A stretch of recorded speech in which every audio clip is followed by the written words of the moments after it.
빌립보서 3장 10절부터 16절 성경 본문을 통해 표대를 향하라는 제목으로 하나님의 말씀을 증거하겠습니다. 2021년 미국 아이오와 주에서 마라톤 대회가 있었습니다.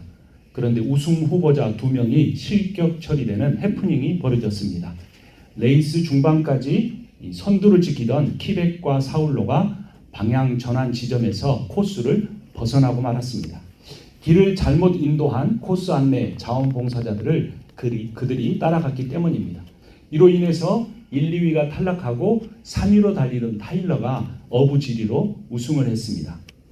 성경은 인생을 마라톤이라고 합니다.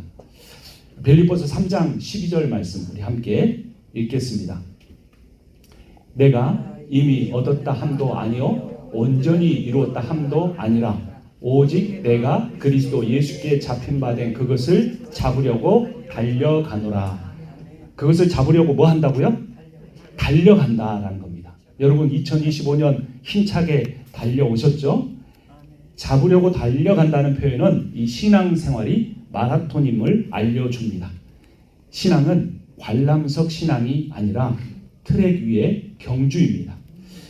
야구를 좋아하는 사람 중에 야구에 대한 지식이 많은 사람이 얼마나 많은지 모릅니다. 제 친구 목사님 중에 한 분은 성경 구절보다 수십 명 야구 선수의 타율과 경력을 다 외우고 있습니다. 하지만 그 친구는 실제로 야구 경기를 해본 적이 없어요. 심지어 야구장에 가서 구경을 해본 적도 거의 없어요. 그 친구는 그냥 텔레비전으로 야구 경기를 보고 신문으로 선수의 경력을 읽고 외운 겁니다. 어떤 사람은 설교를 듣고 교회를 다니는 것이 신앙생활의 전부라고 오해하기도 합니다. 그런데 신앙생활이라는 것은 직접 내가 일상에서 성경을 읽고 읽은 말씀을 붙잡고 기도하고 기도한 대로 순종하는 삶입니다. 그래서 이번에 2026년에 우리 교회가 153 영성 운동을 합니다. 153에서 1호는 15분 성경을 읽자. 조금 15분 안 될 때도 있고 좀 넘을 때도 있습니다. 그리고 하루 3번. 하루 몇 번이요? 3번. 1분씩. 그럼 3번이면 언제 하면 좋을까요? 아침에 눈 뜨면 딱 1분 기도하고 그 다음에 잠들기 전에 1분 기도하시고 나머지 1분은 언제 하면 좋을까요? 점심 때 하셔도 좋고 여러분이 원하시는 때 아무 때나 하시면 됩니다. 그러면 1분은 그렇게 길지는 않거든요. 15분 성경 읽고 하루 3번 1분씩 기도한다는 겁니다. 성경을 읽는 이유가 중요한 것은 이 말씀이 우리 신앙생활의 목적지를 보여주기 때문에 그렇습니다. 아이오와 주 마라톤 대회가 주는 교훈도 그렇습니다. 만약에 내가 목적지를 잘못 향해 달리면 아무리 열심히 뛰어도 뭐예요? 결과는 실격입니다. 그래서 목표점인 표대를 향해 달려야 합니다. 14절 말씀 같이 읽습니다. 표대를 향하여 그리스도 예수 안에서 하나님이 위에서 부르신 부름의 상을 위하여 달려가노라. 어디를 향해 간다고요? 첫 번째 단어 어디를 향해서? 표대를 향해서입니다. 이 표대는 헬라어로 스코포스예요. 무슨 뜻이냐면 표적. 한국이 양궁 1위잖아요. 한 번은 얼마나 활을 잘 쐈는지 제일 가운데 있는 카메라를 탁 깨가지고 중계방송하는 화면이 꺼져버렸어요. 이게 표적이에요. 표적. 목표, 결승점이라는 의미입니다. 이 고대 로마 제국의 마라톤에는 3가지 요소가 있었어야 돼요. 첫 번째는 심판성, 두 번째는 출발점, 세 번째는 결승점이에요. 이 결승점이 스코포스. 우리가 열심히 달려가는데 열심히 하는 것만 중요한 것이 아니라 제대로 된 결승점으로 들어가야 합니다. 모든 선수는 이 심판의 지시에 따라서 결승점에 도착해야 합니다. 결승점은 내가 그냥 하루하루 살아가다 보면 언젠가는 도착하겠지라는 막연한 장소가 절대 아닙니다. 달리는 내내 다른 곳에 시선을 두지 않고 내가 바라보면서 뛰어야 할 목표입니다. 사도 바울에게 있어서 표대는 달려가야 할 인생의 방향이었습니다. 그리고 사도 바울이 사역해야 할 이유고 가장 중요한 건 살아가는 목적이었습니다. 여러분, 우리는 무엇을 바라보며 달려가고 있습니까? 내 신앙생활에 무엇을 바라보며 가고 있느냐? 가장 중요한 것입니다. 그것을 푯대라고 합니다. 근데 바울은 이 푯대를 14절 말씀에 보니까 누구라고 되어 있습니까? 그리스도 예수시다. 그리스도 예수가 내 인생의 푯대라고 합니다. 근데요, 여러분들은 안 그러시겠지만 저는 너무 부끄럽게도 제 신앙생활의 푯대가 예수님이 아닐 때가 참 많아요. 잊어버려요. 너무 부끄러운 고백이죠. 근데 저는 예수님을 잊어버리고 뭔가는 열심히 하는데, 심지어는 설교 준비를 하는데 예수님 잊어버리고 설교 준비할 때도 있어요. 부끄럽게도 제 목회에 내가 정해놓은 그 내용들이 푯대가 되고 예수가 푯대에서 사라질 때가 있다라는 겁니다. 며칠 전에 한국의 유명한 설교자에 대한 큰 이슈가 지금 터졌습니다. 그분이 정말 존경받는 분이셨어요. 그런데 은퇴를 하셨는데 자기 아들의 교회 개척 자금으로 40억을 요구했다는 소문입니다. 그리고 심지어 그 아들이 은퇴한 목사님의 교회 부목사로 지금 현재 일하고 있습니다. 평소에 그 목사님이 하신 설교대로라면 그 목사님에 대한 소문이 사실이라면 매우 부끄러운 이야기입니다. 사람은 인격이 변화되지 않고도 저처럼 이렇게 서서 얼마든지 바른 말을 할 수 있습니다. 하지만 설교자는 말하는 사람이 아니라 예수님을 푯대로 하고 따라가는 사람이어야 합니다. 그래서 이 설교를 잘한다는 표현은 아주 비성경적이에요. 그러니까 설교에 대한 평가는 내가 지금 들은 내용이 하나님의 말씀인가 사람의 말인가 이것만 분간하면 돼요. 잘하고 못하고는 중요하지 않아요. 설교를 듣는 사람만 아니라 설교를 하는 사람도 자신이 선포한 하나님의 말씀에 자신을 비춰보며 회개하고 열매 맺는 신앙생활을 해야 돼요. 자, 우리 교회 세 가지 신앙 다시 한번 따라서 합니다. 말씀 신앙, 회개 신앙, 열매 신앙. 말씀을 듣거나 선포할 뿐만 아니라 그 말씀을 따라 회개하고 회개하면 반드시 조금이라도 열매가 맺어집니다. 그런데 한국교회는 어느 목사가 설교 잘한다, 그 목사 유튜브에 조회수가 얼마다, 그 사람이 영 설교자다라는 평가를 합니다. 그러나 설교는 말뿐이 아니라 삶이어야 합니다. 여러분, 요나 선지자는 하나님의 말씀을 제대로 전하지 않았다는 이유로 풍랑을 만났고 물고기 밥이 되어서 사흘 동안이나 죽은 목숨이었다가 겨우 살아났습니다. 미가야 선지자는 왕이 좋아하지 않는 메시지를 전달했다는 이유로 뺨을 맞고 옥에 갇혀 고생의 떡과 물을 마셔야 했습니다. 예레미야 선지자는 하나님의 심판을 선포했다는 이유로 동족들에게 매를 맞고 구덩이에 갇혀졌습니다. 구약의 선지자들에게 설교는 잘하고 못하고 하는 연설이 아니라 자기의 목숨을 내놓고 전해야 하는 하나님의 말씀의 대연이었습니다. 오늘 광고 시간에도 저를 위해서 기도해 주신다는 건 정말 감사합니다. 기도가 중요합니다. 여러분이 저를 위해서 기도해 주지 않으시면 지금도 부족한데 어떤 길로 튀어갈지 알 수가 없습니다. 제가 설교 잘하게 해달라고 하시거나 목회 잘해서 교인 수가 늘어나게 해달라고 기도하기 전에 임상훈 목사가 하나님의 말씀만 전할 뿐만 아니라 먼저 그 말씀대로 살게 해달라고 기도해 주십시오. 그런데 현재 저의 영성이나 인격의 됨됨이로는 도저히 불가능한 일입니다. 그러나 여러분이 기도해 주시고 하나님의 역사가 일어나면 반드시 이루어질 줄로 믿습니다. 구약의 선지자들은 모두 다 전한 메시지가 다르지만 거기에 공통점이 있었어요. 그게 뭐냐면 오실 메시아에 대한 이야기를 했어요. 지금은 이스라엘이 불순종해서 심판을 받는다. 하지만 장차 메시아가 오시면 반드시 자기 백성을 다시 구원하시리라. 근데 이 사도 바울이 오늘 본문에서 이 메시아가 바로 예수 그리스도시다라고 선포하고 있습니다. 여러분, 예수 그리스도가 우리의 구원자이심을 믿으시기 바랍니다. 예수 그리스도가 올해 2026년에 여러분과 여러분의 가정과 우리 교회를 회복시키실 것을 믿으시기 바랍니다. 바울에게만 아니라 우리 모두에게, 특별히 여기서 강단에 서서 말씀을 전하는 제가 예수 그리스도를 신앙의 푯대로 삼고 살아야 합니다.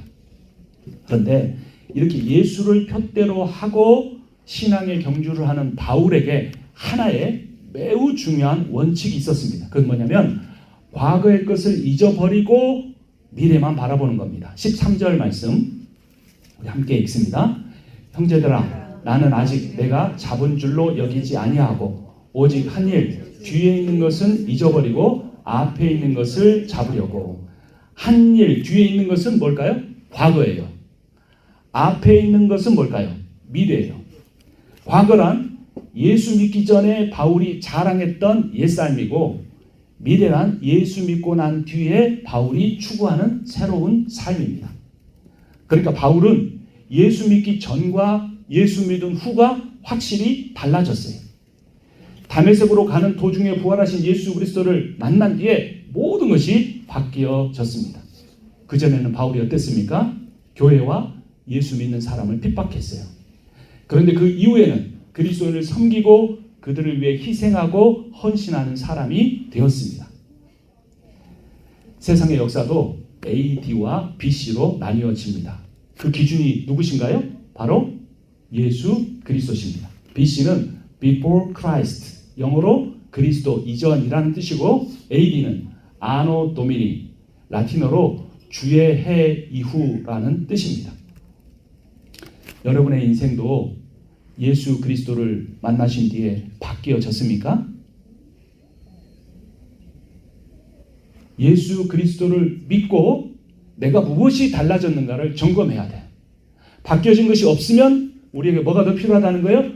회개가 필요합니다.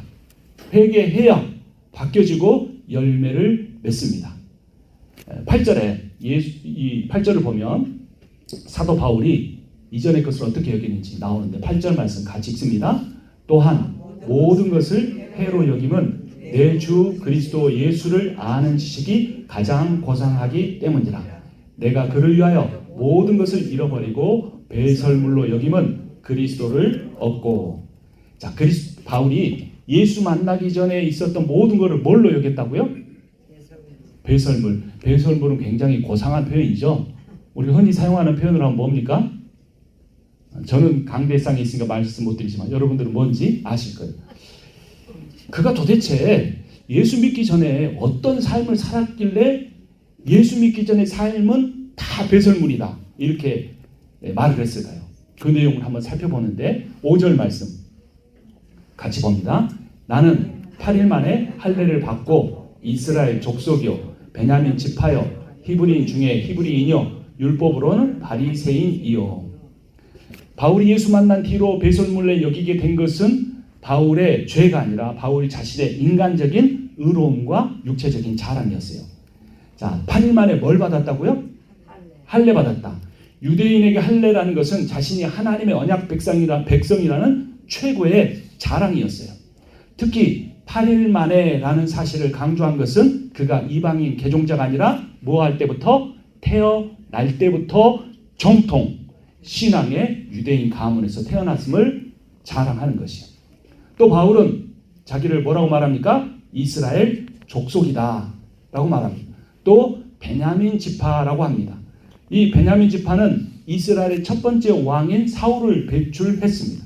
그러니까 한국으로 말하면요, 나는 이씨 조선의 왕족 출신이다 라는 거예요.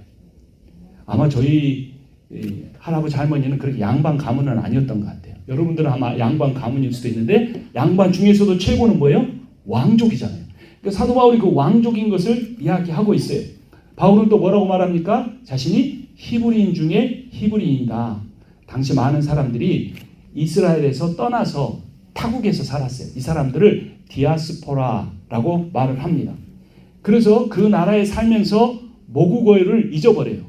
그 나라 말을 배우느라 잊어버려요. 우리들의 자녀들이나 손자들도 한국말 못하는 경우들도 있죠. 그런데 바울은 히브리인 중에 히브리라는 말은 자신이 외국에서 태어났음에도 불구하고 히브리 언어와 정통의 완벽한 교육을 받았다라는 뜻입니다. 마지막으로 율법으로는 바울이 어떤 사람이었습니까? 그렇죠. 바리새인이었어요. 그는 종교 엘리트였습니다. 바리새인은 율법을 엄격하게 지켜서 백성들의 존경을 받는 종교 지도자였어요. 그는 미국으로 말하면 하버드 출신, 한국으로 말하면 어디 출신일까요? 그렇죠. 서울대 출신이었어요. 그러니까 바울은 요약하자면 한마디로 유대인 중에 상위 몇 퍼센트? 1% 아니 0.1%에 드는 완벽한 스펙을 가지고 있었어요. 그런데 바울이 자랑하고 싶은 이 완벽한 스펙을, 경력을, 학문을, 가문의 배경을 뭐라고 말했다고요? 배설물이다 라고 이야기했어요. 여러분, 사람의 됨됨이는 그 사람이 자랑하는 것을 보면 합니다. 그 사람이 뭘 자랑하는가, 뭘 자랑스럽게 생각하는가 보면 그 사람의 신앙과 인격을 알 수가 있어요. 사실 저도 자녀 자랑하고 싶고 하기도 합니다. 또 어떤 때는 우리가 한국에 산 때 잘 나가던 사람이라고 자랑하고 싶기도 합니다. 또 여러분들을 경험해 보니까 실제로 그러셨어요. 한국에서 참 훌륭하게 교육받으시고 좋은 집안에서 자라셨고 아주 잘 지내시던 분들이었어요. 하지만 예수를 믿고 난 뒤에는 그것이 중요하지 않다라는 겁니다. 왜냐하면 이 모든 것보다 더 귀하신 예수 그리스도에 비춰보면 그것들이 큰 의미를 갖지 않는다는 겁니다. 저도 마찬가지지만 여러분, 믿는 사람을 만나서 대화하면서 예수 자랑하는 분을 보신 적이 있습니까? 강대상에 설교할 때 말고, 대표 기도할 때 말고, 찬양할 때 말고, 사석에서 앉아서 예수 자랑하는 사람, 사실 저도 그렇게 잘 못합니다. 이런 사도 바울이 또 어떻게 살았는지 6절 말씀 우리 같이 읽겠습니다. 열심으로는 교회를 박해하고 율법의 의로는 흠이 없는 자라. 교회에 대한 박해가 왜 자랑일까요? 당시 유대교 주류 사회에서는 초기 기독교 교회는 이단이었어요. 그러니까 바울이 교회를 핍박했다는 것은 유대교 신앙을 지키기 위해 아주 최선을 다했다는 것입니다. 그는 율법을 말로만 가르치지 않았습니다. 이단을 뿌리 뽑기 위해 직접 행동에 나섰습니다. 요즘으로 말하면 한국교회 이단 대책 연합위원장 정도의 아주 대단한 직위를 가지고 있었습니다. 또 율법의 의로는 뭐가 없는 사람이라고요? 흠이 없는 사람이라는 겁니다. 그러니까 수많은 율법의 계율 중에 단 한 가지도 바울은 어긴 것이 없었다는 거예요. 그러니까 유대교 시스템 안에서 개인이 도달할 수 있는 가장 높은 수준에 있는 사람이었다라는 겁니다. 그런데 이것도 사도 바울은 예수 만나고 난 뒤에 뭘로 여겼다고요? 배설물로 여겼다는 겁니다. 그가 보배로우신 예수를 만나고 알고 경험했기 때문입니다. 여러분, 요즘에 보면요, 이 집에 라이트가 이런 게 아닙니다. 어떤 라이트? LED 라이트잖아요. 반짝반짝합니다. 얼마나 밝을지 몰라요. 근데 LED 라이트를 낮 12시에 밖에 나가서 비춰보면 밝아요, 안 밝아요? 왜 그렇죠? 햇빛이 너무나 밝고 좋으니까 아무리 LED가 고급지고 좋은 것이어도 의미가 없는 거예요. 시골 동네에서 최고 부자라고 해도 그 나라의 임금의 권력 앞에서는 아무것도 아닌 거예요. 그러니까 바울이 인간적으로는 대단한 삶을 살았고 신앙적으로 뛰어난 삶을 살았지만 예수를 만나고 보니 그가 이제까지 자랑했던 것들이 아무런 의미가 없게 된 것입니다. 자신의 이제까지의 모든 자랑을 배설물로만 아니라 해로운 것으로 여기고 있습니다. 그렇게 여기게끔 만드신 예수가 누구신지, 예수를 어떤 분으로 고백하는지 그 밑에 20절 말씀 같이 읽습니다. 그러나 우리의 시민권은 하늘에 있는지라 거기로부터 구원하는 자 곧 주 예수 그리스도를 기다리노니. 자, 오늘 우리가 보는 책 이름이 뭡니까? 빌립보서예요. 빌립보서는 사도 바울이 빌립보 교인들에게 보내는 편지입니다. 빌립보는 로마의 직할 식민지였어요. 그곳 주민들은 이탈리아 본토인과 동등한 로마 시민권을 가지고 있었어요. 그러니까 빌립보는 로마로부터 아주 멀리 떨어졌습니다. 1000km, 700마일이나 떨어져 있어요. 어마어마하게 떨어져 있죠. 그럼에도 불구하고 로마의 법을 잘 지켰습니다. 그들은 로마 사람들보다 로마의 옷을 더 입으며 우리는 로마인이다 라는 강한 자부심을 가졌습니다. 바울은 빌립보 교인들에게 말하는 겁니다. 너희가 로마 시민이라는 사실을 자랑스러워하는데 그거보다도 너희가 천국 시민권임을 자랑하라 라고 권면하는 겁니다. 여러분, 저는 아직 미국 영주권자인데 여러분 중에는 시민권자도 있으실 거예요. 요즘 트럼프가 얼마나 사람들이 힘들게 하는지 영주권도 불안한 시대가 되었어요. 그러니까 미국 시민권을 가지고 있다는 건 자랑해도 됩니다. 하지만 그거보다도 우리가 천국 시민권자라는 사실을 확인하고 그것을 자랑하는 삶을 살아야 한다는 겁니다. 그래서 그는 그 시민권을 주신 예수 그리스도를 누구라고 고백하고 있습니까? 20절을 다시 보시면 구원하는 자라고 되어 있어요. 이 구원하는 자는 영어로 Savior인데 이 호칭은 로마의 황제에게 사용되는 거예요. 로마의 황제가 적의 나라들을 다 물리치고 돌아올 때 로마의 황제는 우리의 세비어다, 구주다라고 외쳤어요. 근데 바울은 이 호칭을 예수님께 사용하고 있습니다. 진짜 여러분을 구원하고 여러분의 마음에 삶의 평안을 가져다 주실 분은 로마 황제가 아니라 미국의 대통령이 아니라 하늘로부터 오실 주 예수 그리스도시다라고 선언한 것입니다. 그래서 그 구원하는 자 주 예수 그리스도를 뭐 한다라고 마지막 단어가 나와 있습니까? 그렇죠. 기다리노니라고 합니다. 기다린다는 표현은 식민지인 빌립보 사람들이 매우 좋아하는 단어였어요. 왜냐하면 로마 황제가 한번 우리 빌립보 지역을 방문해 주기를 그들을 고대했기 때문입니다. 황제가 한번 오기만 하면 도시의 온갖 문제들이 한꺼번에 다 해결이 되고 수많은 혜택들이 그들에게 베풀어졌기 때문입니다. 그러면 하늘의 시민권을 주시고 우리의 구원자가 되시는 예수 그리스도가 우리에게 오실 때 어떤 일이 일어날지 21절 말씀 함께 읽습니다. 그는 만물을 자기에게 복종하게 하실 수 있는 자의 역사로 우리의 낮은 몸을 자기 영광의 몸의 형체와 같이 변하게 하시리라. 자, 우리의 몸이 어떤 몸이라고 표현되어 있습니까? 낮은 몸이에요. 낮은 몸. 로마 시민권을 가졌는데 낮은 몸이에요. 로마 시민과는 다른 빌립보 시민들의 신분을 의미합니다. 로마 본국의 시민과 식민지인 빌립보 시민 사이에는 법적으로는 동등한 특권이 주어졌지만 사회적으로는 미묘한 차이가 있었어요. 그러니까 백인 4대 5대 사는 백인 미국 시민하고 이민 와서 시민권을 얻은 사람이 다른 것처럼 빌립보 교인들의 시민권과 로마 시민권들 사이에는 그런 차이가 있었어요.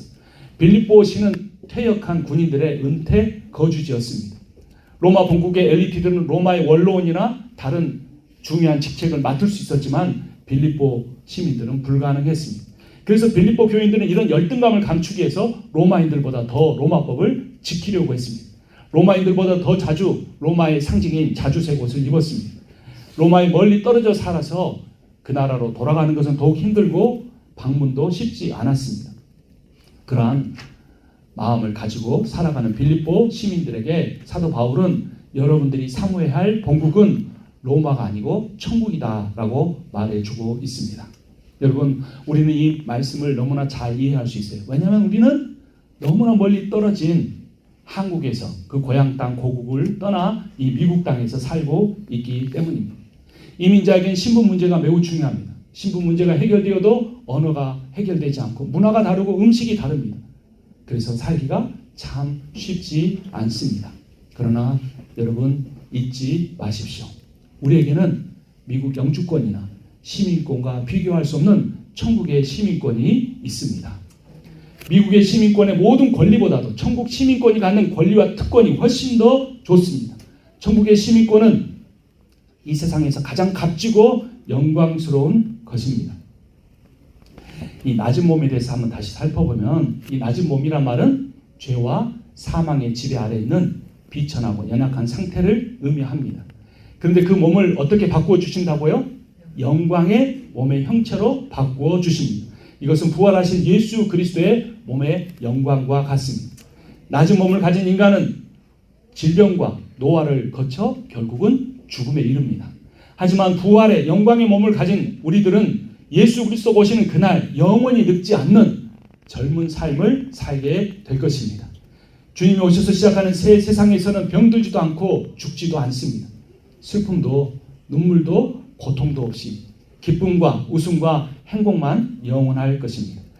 그분의 영광이 어느 정도인지 21절 말씀을 다시 그 전에 말씀 21절 다시 한번 같이 읽습니다. 그는 만물을 자기에게 복종하게 하실 수 있는 자의 역사로. 아멘. 예수 그리스도가 어떤 일을 하신다고요? 만물을 자기에게 복종하게 하실 수 있다라는 겁니다. 이 만물 안에는 모든 것이 다 들어 있습니다. 당시 로마의 네로 황제가 다스린 땅은 기껏해야 400만 제곱미터에 불과했습니다. 그러나 예수 그리스도로 말미암아 부활한 자에게 주어지는 통치권은 관측 가능한 우주의 기준으로 930억 광년입니다. 그 안에 여러분 무려 2조 개의 은하가 있다고 합니다. 그리고 한 은하 안에 수천억 개의 별들이 있습니다. 로마 황제가 다스린 땅에는 6천만 명 정도의 인구가 있었는데 거듭난 그리스도인이 다스릴 우주에는 지구에만 1조 개가 넘는 생물종이 있습니다. 당시 빌립보 사람들은 로마 황제가 만물을 다스리는 힘을 가졌다고 믿었지만 신자들이 가진 권세는 그 모든 것을 뛰어넘는 만물의 창조자이시오 통치자이신 예수 그리스도로부터 온 것입니다. 여러분, 우리가 예수 그리스도 안에 거할 때 그분의 권세가 우리의 권세가 될 것을 믿으시기 바랍니다. 그리고 그 구원자 예수 그리스도의 이름으로 기도하면 어떠한 내용이라도 하나님께서 응답하여 주실 것을 믿으시기 바랍니다. 예수 그리스도는 로마 황제의 권력보다 더 높으십니다. 미국 정부의 군사력보다 더 강하십니다. 우리가 믿는 그 예수 그리스도는 이 세상의 어떤 사업가 CEO보다도 더 부유하십니다. 궁극적으로 예수 그리스도께서 그분의 능력과 사랑으로 우리의 연약한 몸을 우주에서 가장 빛나는 부활의 예수 그리스도의 몸으로 완전히 바꾸어 주실 것입니다. 여러분, 인생은 마라톤입니다. 신앙생활은 더욱 그렇습니다. 날마다 열심히 일하고 가족을 섬기고 교회를 섬기고 사랑하는 것도 중요하지만 내가 지금 어디를 향해 가고 있는가가 더 중요합니다. 내가 매일 살아가며 매주마다 설교하는 그 순간에 누구를 편대로 하고 있는가가 중요합니다. 사람들 앞에서는 가려질 수 있지만 우리 안에 있는 성령 안에서는 모든 것이 드러납니다. 빌립보 교회 안에는 두 가지 방향으로 잘못 가는 사람들이 있었습니다. 첫 번째는 방종주의자들이었습니다. 19절 말씀 함께 읽겠습니다. 그들의 마침은 멸망이요 그들의 신은 배요 그 영광은 그들의 부끄러움에 있고 땅의 일을 생각하는지라. 그들은 뭐를 신으로 삼았습니까? 사람의 배. 여러분 배 있죠? 배. 소화시키는 배를 하나님으로 여겼어요. 이게 무슨 의미일까요? 배는 식욕과 성욕을 의미합니다. 그들은 하나님의 은혜를 남용해서 인간의 욕망을 계속 추구했습니다. 그들은 하늘의 일이 아니라 땅의 일을 추구했습니다. 예수를 믿고 매주 예배를 드리고 있었음에도 불구하고 그랬습니다. 빌립보는 로마의 식민지였기 때문에 세속적 풍요와 쾌락이 가득했습니다. 빌립보 교인 중에 일부는 비신자와 구별이 안 될 정도로 방탕한 삶을 살았습니다. 기도하기보다는 늘 복잡한 생각에 사로잡혀 살았습니다. 서로를 사랑하고 이해하고 보살피기보다는 다투고 자기 주장을 하고 미워했습니다. 그러면서 이렇게 말했습니다. 이미 구원받았으니 마음대로 살아도 된다. 현대교회에도 방종하는 사람들이 있습니다. 한번 구원은 영원하다. 그러니 내가 지금 어떻게 살든 문제가 되지 않는다고 오해합니다. 번영 신앙을 따르고 기복주의 신앙을 추구합니다. 돈과 성공을 주님에 대한 순종과 헌신보다 훨씬 더 중요하게 여깁니다. 교회 안에서는 신앙적인 말을 하지만 사회에 나가서는 법과 윤리를 벗어난 욕심을 따르는 삶을 삽니다. 두 번째 부류는 정반대로 율법주의자들이었습니다. 밑에 있는 2절 말씀 같이 읽겠습니다. 개들을 삼가고 행악하는 자들을 삼가고 몸을 상해하는 일을 삼가라. 개는 원래 이방인을 가리키는 단어였어요. 근데 바울은 율법을 지켜야 구원을 받을 수 있다고 말하는 이 유대인들을 이방인처럼 여긴 것입니다. 율법주의자들은 예수만 믿는 것으로는 부족하다. 그러니까 할례도 받아야 된다. 몸을 상하게 한다는 것이 그 의미입니다. 또 율법을 다 지켜야만 구원을 얻는다고 말했습니다. 이런 상황에서 바울은 방종하는 사람도 잘못됐고 반대로 율법주의적인 삶을 따르는 것도 잘못됐고 자신을 따르라고 권면하고 있습니다. 율법주의자들은 형식과 전통을 매우 중요하게 여깁니다. 복음보다는 자신이 속한 교단이나 교리를 더 자랑스럽게 생각합니다. 자신이 정한 신앙의 틀에서 벗어나는 사람을 보면 마음속으로 정죄하기도 하고 말로 지적하기도 합니다. 자신의 기준에 미치지 않는 사람은 신앙이 부족하다고 쉽게 단정해버리거나 무시해버립니다. 자신이 율법적이라면 우리가 자기 의가 무엇인지 살피고 오늘 이 시간 예배를 통하여 그것을 버리시기를 주님의 이름으로 축원합니다. 그리고 그리스도의 의만을 붙드십시오. 만약 자신이 방종주의자라면 내가 지난주에도 내 욕심을 따라 산 그리고 지금 그 죄를 회개하십시오. 그리고 땅의 일보다 하늘의 일에 더 관심을 갖기 바랍니다. 그러면서 사도 바울은 이렇게 권면합니다. 17절 말씀 함께 읽겠습니다. 형제들아 너희는 함께 나를 본받으라. 그리고 너희가 우리를 본받은 것처럼 그와 같이 행하는 자들을 눈여겨보라. 바울이 빌립보 교인에게 누구를 본받으라고 말합니까? 바울 자신을 본받으라고 말합니다. 저는 평생 죽었다 깨어나도 이런 말씀을 여러분한테 드릴 수가 없습니다. 본이 되지 못하기 때문입니다. 근데 바울은 자신을 본받으라고 말할 뿐만 아니라 또한 뭐라고 말합니까? 바울을 본받아서 살고 있는 교인들을 좀 본받아라 라고 율법주의자들과 방종주의자들에게 말합니다. 바울의 말은 교만한 말이 아니었습니다. 바울이 자신을 본받으라고 말한 이유는 바울이 바로 그리스도를 본받고 있었기 때문입니다. 고린도전서 11장 1절 말씀 같이 읽습니다. 내가 그리스도를 본받는 자가 된 것 같이 너희는 나를 본받는 자가 되라. 그러니까 바울이 나를 본받으라고 말했던 거는 바울이라는 인간을 본받으라는 게 아니고 뭘 본받는 거예요? 바울이 예수 본받고 있는 그 바울의 모습을 본받으라는 거예요. 그러니까 궁극적으로는 누구를 본받으라는 거죠? 예수 그리스도를 본받으라는 겁니다. 그러니까 표대는 예수지만 그 표대를 가리키는 표지판은 우리가 될 수 있는 거예요. 내가 가리키고 있는 예수를 보라는 겁니다. 여기서 말씀을 전하는 임상원 목사가 아니라 임상원 목사의 이 부족한 설교를 통하여 선포되고 있는 예수 그리스도를 바라보라는 겁니다. 아이오와 주에서 마라톤이 있었고 1, 2위로 달리던 두 사람이 잘못된 길로 달리다가 실격당했습니다. 사실 그 사람들의 잘못이 아니에요. 왜냐하면 주최 측에서 자원봉사자를 세웠고 그 자원봉사들이 자전거 타고 가다가 잘못된 길로 가니까 2명만 따라간 거예요. 그럼에도 불구하고 실격이 됐습니다. 그러니까 여러분 누구를 따르느냐가 영생과 영벌을 좌우하게 됩니다. 바울은 율법주의자들과 방종주의자들의 삶을 모두 부인하고 그들은 반드시 실격될 것이라고 말합니다. 그리고 그들을 빌립보 교인들을 예수 그리스도에게 이끌고 있습니다.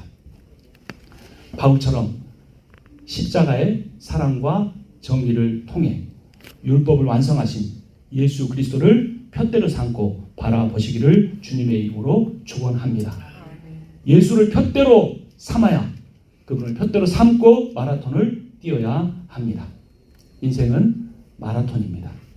끝까지 참고 경주하여 결승점에 이르면 주님이 준비하신 큰 상이 기다리고 있습니다. 주님의 상은 주님의 칭찬과 인정과 영원한 사랑입니다.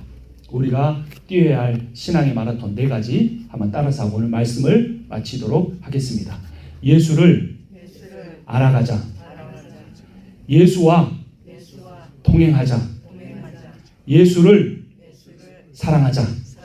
그러면 예수를 닮는다. 아멘. 예수를 푯대로 삼아서 예수를 닮아가며 그래서 예수처럼 사랑을 실천하며 사는 여러분과 제가 되기를 주님의 이름으로 축원합니다. 기도하겠습니다. 우리의 푯대가 되시는 우리 주 예수 그리스도를 찬양합니다. 아버지 하나님, 우리 글로리아 교회는 오직 예수만 바라보며 예수를 푯대로 삼고 가는 교회가 되게 하여 주시옵소서. 우리는 부족하지만 이 부족한 사람 한 사람에게 성령께서 은사를 허락하여 주시고 예수를 푯대로 바라보고 결승점에 이르게 하실 주님을 믿습니다. 역사하여 주시옵소서. 예수님의 이름으로 기도합니다. 아멘.